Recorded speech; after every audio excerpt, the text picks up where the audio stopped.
Now the rest is going to be, the next part is of course going to be edge placement. Now with these, edges are just one color, so it really becomes fairly straightforward. Here these edges are 3 colors. Well, 2 colors here and 3 colors in the middle. These are exactly the same. So as you recall, to do something like that, if I were to put these in place, I'm looking for, here's a pink and yellow, a pink and yellow over here. So we're going to set this up like so. Put this right above where it's got to be.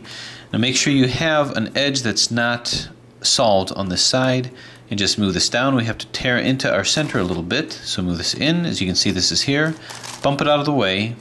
Position the other center or the other edge that you're going to destroy, so to speak. Put it in and bring it up. Now I usually like to focus on the one that I did. Where's the other pink? Let's try the other pink. And we'll find it. Now, remember in the 4-layer dodecahedron, I had to go through a whole rigmarole to figure out which centers go where. But here I don't have to do that. So the other pink, right over here. So I'm just going to move this into position so that it's just above. This will come down to here. Now, because I have this middle piece, there won't be any parity. So there won't be any issues at the very end where that you have 2 down and 2 up.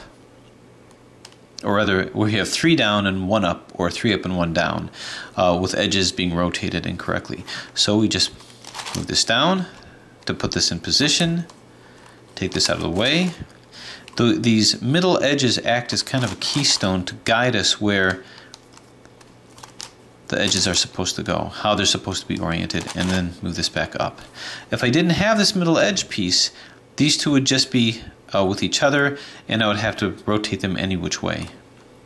So anyway, that's how you do it with this, and then you just keep following suit. So just to demonstrate another one, bump this out of the way here. This is going to come down to here, so we go.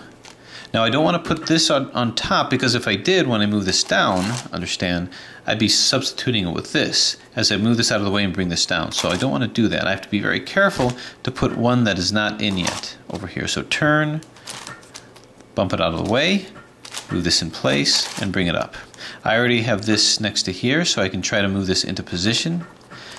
Now, it's very obvious where it goes. This doesn't go down here. Even if this wasn't in, I can tell that that doesn't fit. That's another reason why you don't get parity with this, because there's no falsely looking at things.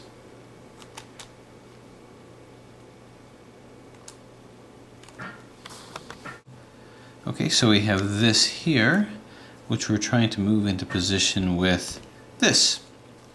So we're just going to take this here. Notice these two are already, just have one more to go, as do these two. So we're getting kind of lucky in terms of placement here. Move this way back, there we go. Okay, move this in here, and this guy's going to come over to here. So turn it down, turn, turn, turn, and up we go. So now we have this, and we keep doing that until the last 2 edges. You can see we already have 2 over here, so it's just a short hop, skip, and a jump to move this one in. So this comes in here, take it out of the way, turn, turn, and up. You see this white one is already ready to go, might as well do that. This is in the wrong place. So this isn't the challenging part, this is more the just kind of fun assembly part, where if you like moving these puzzles here and there, hither and nither, you can do that. So turn, turn, turn, and turn.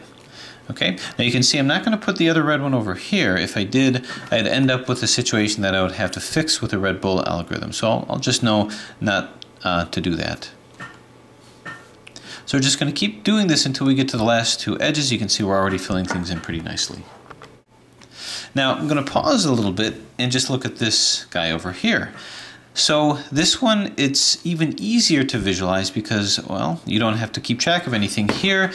Orientation meant something, right? In other words, I know this is wrong. With this guy, it doesn't matter. The green could be here, or the other green could be here, because you have equivocation of one side versus another. So if I have this green over here, I can move this into here, or I can move it into here. Doesn't really matter. I've got the other green over here, so I might as well do that. So I can move this down here, turn, turn. Now there may be a price to pay for this, but in many ways, the rhombic dodecahedron is easier because number one, it doesn't shapeshift. And number two, you have freedom to decide whichever one you want to go in. There isn't any specificity with that.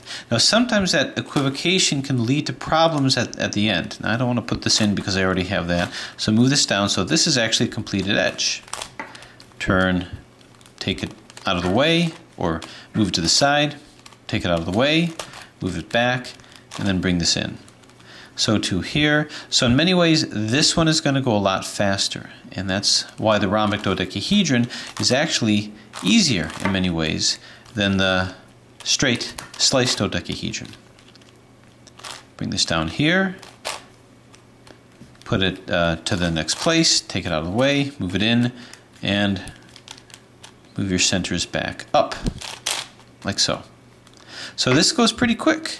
Here's this pink one. I don't have to worry about, again, orientation, so I can get to the last two centers fairly quickly with this turn, which I kind of like because really this is the grueling part where it's not, you're not really doing any lateral thinking, you're not really doing any strategy, you're just kind of solving it. So it kind of gets it out of the way. Move this up over here, down, and I might actually end up getting to the last two edges pretty quickly. Turn and up. So I've got a whole bunch that's already kind of getting in position over here. The way to move the center one in is I can just move it from the center. Now, when I'm moving it from the side, it's the one that's just adjacent to it. That's the one that's going to be messed up. But when it's from the center, it's this one that's just to the side that's going to be messed up. I don't want to move the center out, but you can see a whole bunch of edges are already in here. So I'm going to move this one down. So it's not this one that's going to be messed up, it's going to be this one. Because if I move this over here, turn, then I take it out of the way because I didn't actually move this side, so this one didn't come down. This one is in position. Move this down here, turn, and up. Now if I was clever about that, I would have found the orange center one to do that. That way I could have killed two birds with one stone. So with all these, I'm going to get them to the last two edges. Okay, so I got us to the last two centers of both of these guys here, and they all have different kind of characteristics. Here you can see the last two edges, rather, not centers, but edges. You can see that it's a middle kind of a thing that we're dealing with. Now, I suppose I could do a swapping of these two and these two by doing that, but if I were to do that, it's going to cause issues with the centers here, and I know that from the Rubik's 180 videos. So what this algorithm is going to do is it's going to put this to here and this to here, but it's going to do more than that. When this comes here, these aren't going to change. When this comes to here, this is going to swap. This is actually going to flip. So I have to bear that in mind. If I were to take this and move it to here, well actually if I move it to here, that's what's going to happen. So this will end up here, and this center here will flip, and this will stay the same. So it should work out pretty well, but I'll move this to here. Then I'll do that algorithm R, Fi, U, Ri, F, and then slide it on back. Okay? Okay, so here's what we have now. So we're going to try to coordinate this to where these two have to swap. So this will come here and this will come here. Now, understand what's going to happen when I do that. This will come over here, and this center will swap, and this will come up here, and I think everything should be fine. So we're going to move this to here, slide this over here. So wherever this goes is going to swap from the top of that side to the bottom of the other side. So this will come over to here, and then we do R, Fi, U, Ri,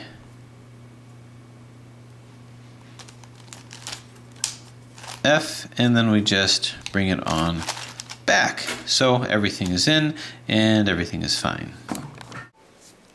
Now, occasionally you're going to end up with a situation where you're going to have everything in except you're going to have this configuration over here.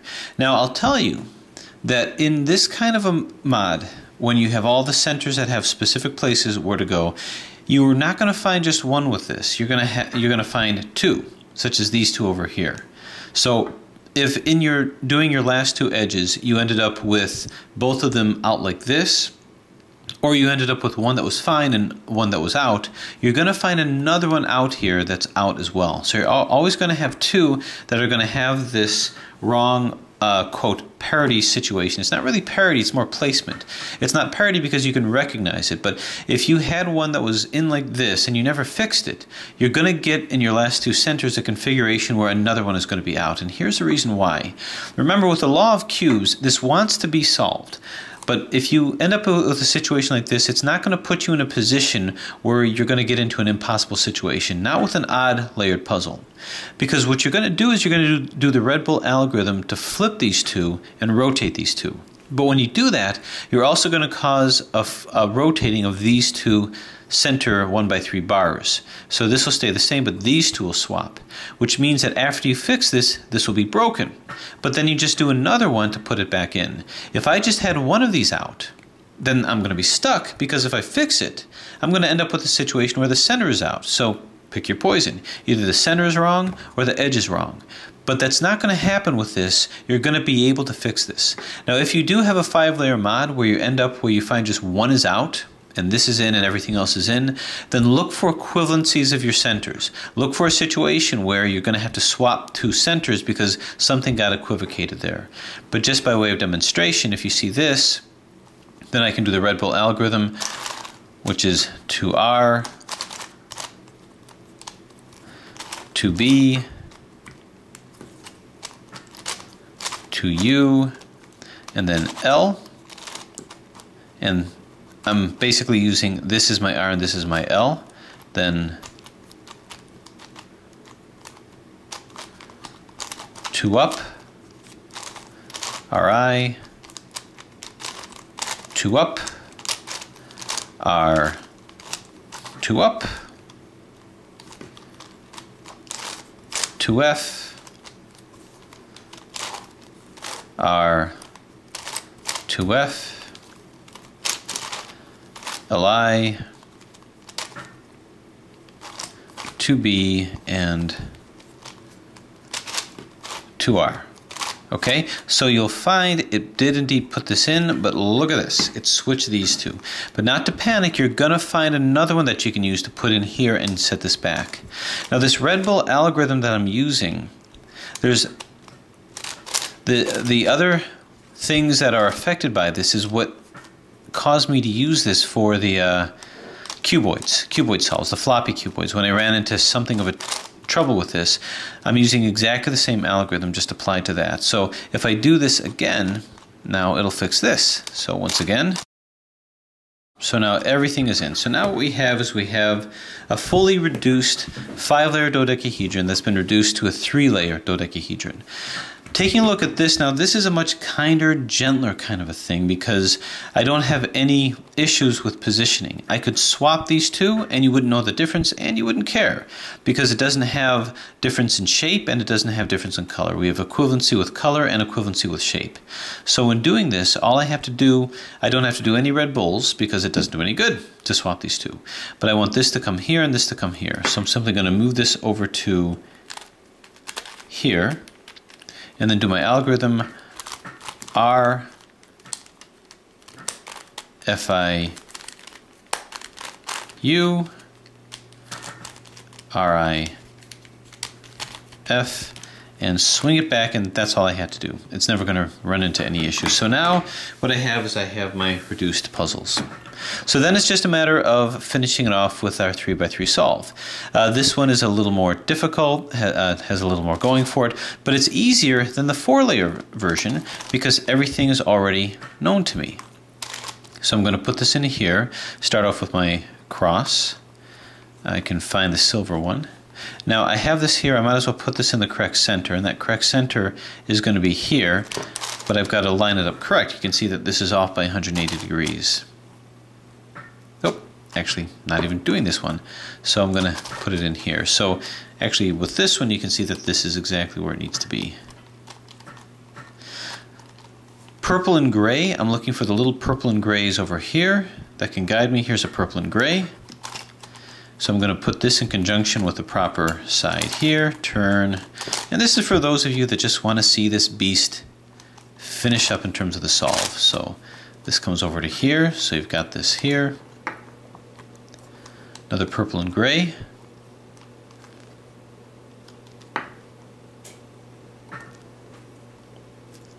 Right over here, purple and gray.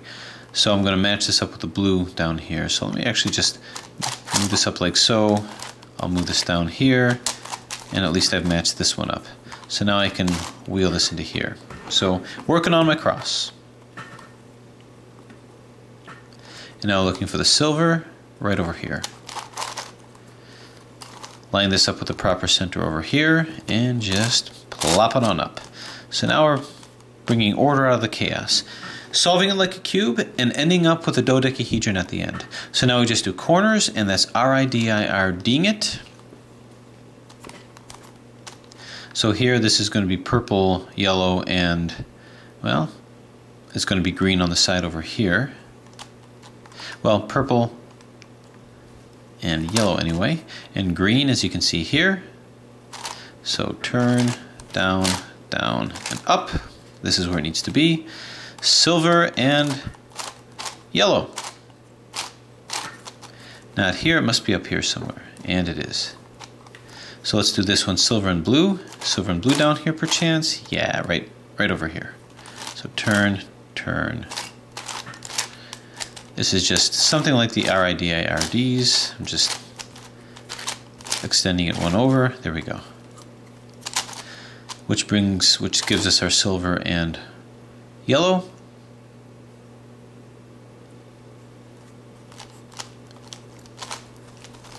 Turn.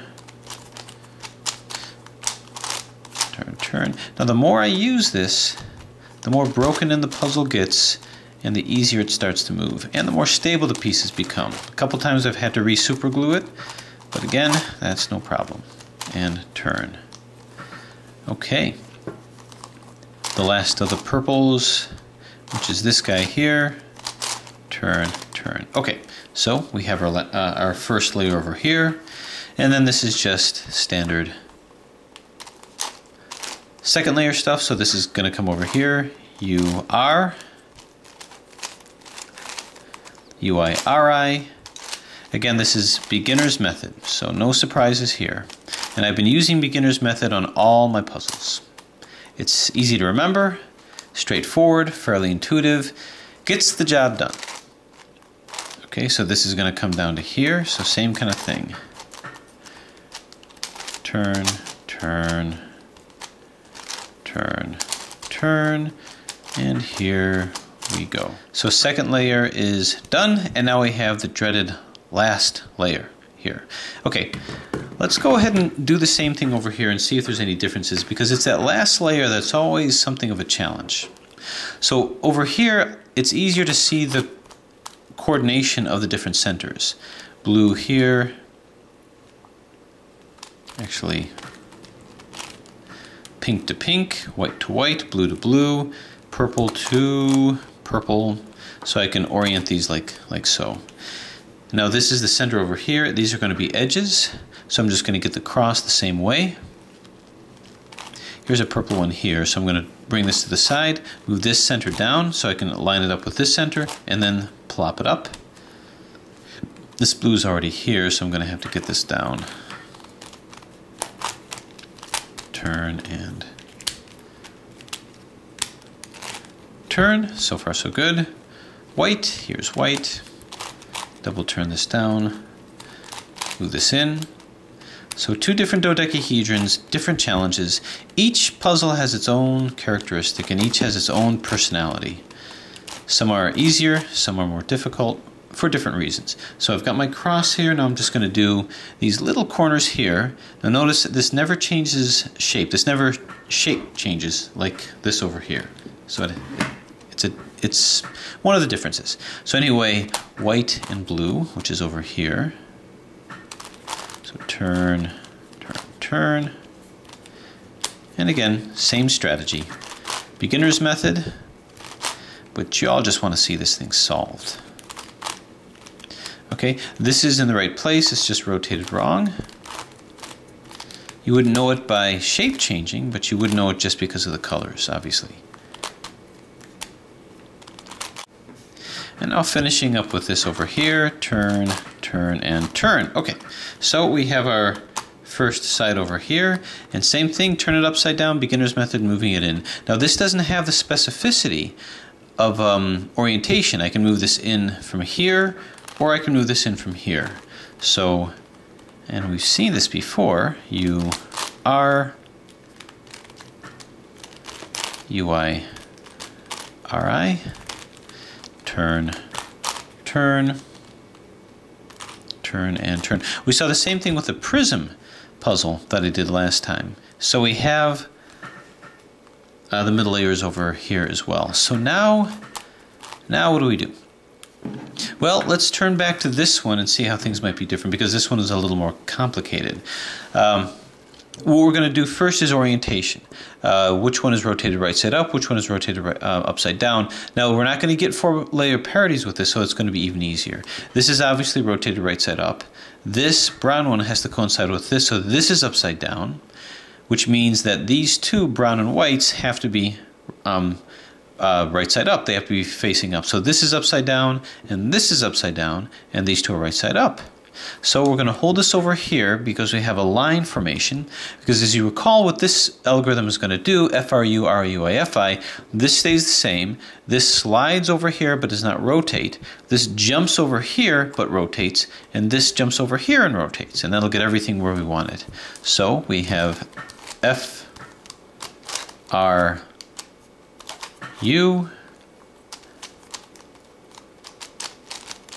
RI, UI, FI. So we just so happen to end up with everything completely fine. And again, it's truly that simple with these odd layered puzzles. So now we look at corners, any corners that are in, no, yes, this is where it should be, it's just rotated wrong. Or is it? Yeah, I suppose it is. So this is correct, which means all the rest aren't. So either one is in, none are in, or all are in. In this case, one is in. So we just do the algorithm to keep this here and rotate these guys around. U, R, UI, LI, U, RI, UI, L. Now you might have noticed something interesting. The algorithm that I just did is the same algorithm that I did with these. It's basically a corner algorithm. It's a corner rotating algorithm. So when I did the algorithm that moved this to here, and this to here, it's exactly the same algorithm. But in this case, I'm just moving these corners around. So this is in, these still aren't, so it's the same kind of thing. U, R, UI, oops, LI, U, RI, UI, L. So now everything is where it needs to be. We just have to RIDI, RD it into submission. And so we're going to do that. RIDI, RD, RIDI, RD. And we keep going with this. And turn, you can see this is in. We put this in over here. RIDI, D, RI, DI, RD. This is in. Move this into position. RI, DI, RD. There are no equivalencies here. There are no tricks. There are no complications. This is a straightforward supercube solve without any complications. It's not until we get to the 6 layers and the 8 layers that we start building complication upon complication, almost to a maddening pitch, as you've seen with the 8-layer supercube, or 8-layer barrel cube rather. And we'll be getting to those. And done. Okay, so this is now solved. And now I do this one. So, how is this one different? Well, with this it's the same thing, but the difference is you don't have to worry about upside down or right side up, because it doesn't really matter. So I can skip that step. Instead, all I'm going to be doing is I see edges here, and I just want to rotate them into position. Now, because this is a 5-layer, there's not going to be any complications. Remember, with the rhombic dodecahedron, the 4-layer rhombic dodecahedron, there were issues regarding getting these in and doing various 4-layered algorithms to do that. But we don't have to worry about that in this case. Instead, we have this here, and I'm going to do RU, RIU, R2, URI until these get into position. RU, RI, U, R, 2U, RI, not yet, so do it again. R, U, RI, U, R, 2U, RI, and it's as simple as that. So these are all in. These two are in, which means I know that these two are in the right place. They're just not rotated correct. So we do RI, DI, R, D, RI, DI, R, D, RI, DI, R, D, and RI, DI, R, D. This is in. Move this in into position and do the same thing here. RI, DI, R, D, RI, DI, R, D, and we have it solved. So there you have it. Tandem solves of two different kinds of dodecahedrons. The sliced dodecahedron here and the rhombic dodecahedron. Shape-shifting with variable changes in position and color of the edges and the centers, and equivalencies with this, which did not lead into any false equivalencies, but only made the solution a little easier. That much easier. Okay, so with this, let's kind of roll out the other folks here. The newest addition, of course, is the dodecahedron modifications. Here's the 4-layer version over here, followed, of course, by the 3-layer version. Now, the difference in size, of course, has more to do with the fact that these are extensions that are built on in here. Kind of get these in a position that resembles each other. This one is different in a variety of ways, one of which has to do with the fact that this is one color over here. Well, you only have 6 colors, rather. So I guess we could set it up like this. So we've got the 3, the 4, the 5-layer versions of this. 6 will be coming out at some point soon. I'll be showing you that, as our 7s and 8s coming out. So we've got the 2-layer version. Again, size is a little bit different here. But anyway, here's the 2-layer. So 2, 3, 4-layer versions of the sliced dodecahedrons, which are just the mods of the cubic version. The other kind of mods that don't shapeshift are, of course, the hexagonal dipyramidal puzzles. So here's, once again, the 5-layer version, but to roll out another old friend, we've got the 4-layer version here. So we've got the 5, we've got the 4-layer version here, and actually this is the 3-layer version of the rhombic dodecahedron. The 3-layer version of this would actually be this guy, so I was incorrect in my first rolling out here, but this is the 3. So this is 2, 3, 4, 5, 5, 4, 3. We have a 7-layer version here, which I'm going to be showing later as well. Notice the absence of a 6-layer version. Well, don't worry, that should hopefully be on its way at some point. Now, if we're going to be doing shape mods, these do not shapeshift, these do shapeshift. We've got the other shape-shifting mods, which are hexagonal dipyramids. So here's the 3x3 version of the hexagonal dipyramid. This would belong over here.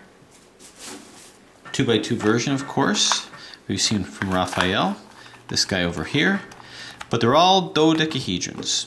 So this would belong over here, 2-layer version, 3-layer version, and of course the 4-layer version, as we're getting ever more crowded in our family picture here for hexagonal dipyramids. Again, 2, 3, 4.